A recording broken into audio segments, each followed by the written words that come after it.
Out of side out of mind. তাদের কাছে যাওয়ার সত্ত্বেও তারা আমাকে কখনো কাজে নেয়নি। কেন নেয়নি আমি জানি না। আমি তাকে অপমান করতে চাই না, অপদস্থও করতে চাই না, কিন্তু আমি এই জন্য এই কথাটা এখনো বলি যে আমি কাজ করতে চাই। এখন ডিরেক্টর প্রডিউসার যদি নিতে চান তাহলে না আমি কাজ করব। নিজে প্রডিউস করে, নিজে নায়িকা হয়ে বা নিজে কেন্দ্রীয় চরিত্র করে আমি মানুষের সামনে আসতে চাই না। আপু, নাচে তো পাচ্ছি, আপনার নাচের শিক্ষকতায়ও পাচ্ছি, কিন্তু আমরা নিয়মিত অভিনয় কবে পাবো? আমার তো প্রশ্ন এটাই যে আমিও তো কাজ করতে চাই।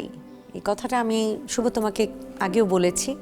এখন বাকিটা ডিসাইড করবে ডিরেক্টর প্রডিউসার। এখন ওনারা যদি নিতে চান অফকোর্স আমি করব।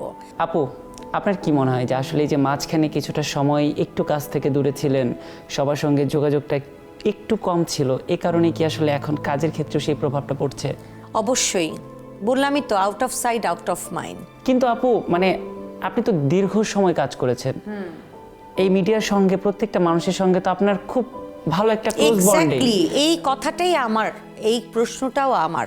তাহলে কেন কাজ খুঁজতে হবে? কাজ আমি তো জানি আপনাকে না। খুঁজে নেবে। আমি কিন্তু একটা কথা না বললেই না, যেহেতু তুমি কথাটা হঠাৎ করে তুলে ফেললে, বলা উচিত। যখন আমি ক্রাইসিসে ছিলাম একটা টাইমিংয়ে, তখন আমি কিন্তু নাম বলতে চাই না, তাদেরকে আমি সম্মান করি। তারা যদি আমাকে এখনও ডাকে আমি এখনও কাজ করব। আমি বেশ কয়েকজনের কাছে গিয়েছিলাম কাজের জন্য, যেটা আমার আসলে প্রয়োজন না, যে চাঁদনিকে যে কাজ নিতে হবে।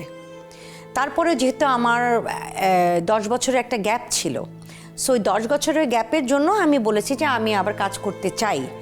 কিন্তু তাদের কাছে যাওয়ার সত্ত্বেও তারা আমাকে কখনো কাজে নেয়নি। কেন নেয়নি আমি জানি না, এবং তারাই বলতে পারবে। আসলে আপু, এখন এর ভেতরের কথা বলতে গেলে আমাদের মিডিয়াকে আসলে অসম্মান করা হয়। তো আমরা আসলে কাউকে অসম্মান করতে চাই না। নুন খেয়েছে আমি তার গুণগান গাবো, আমি তাকে অপমান করতে চাই না, অপদস্থও করতে চাই না, কিন্তু আমি এই জন্য এই কথাটা এখনো বলি যে আমি কাজ করতে চাই। এখন ডিরেক্টর প্রডিউসার যদি নিতে চান তাহলে না আমি কাজ করব। আমি তো ওটা করতে পারি না যে অনেকে যেটা করে, যে নিজেই ডিরেক্টর, নিজেই প্রডিউসার, নিজে আর্টিস্ট। এটা কখনোই আমি এটা করবো না, করিও নি। সো আমি চাই যে আমি আমার অভিনয় দিয়ে মানুষের মনটা জয় করতে, নিজে প্রডিউস করে, নিজে নায়িকা হয়ে বা নিজে কেন্দ্রীয় চরিত্র করে আমি মানুষের সামনে আসতে চাই না।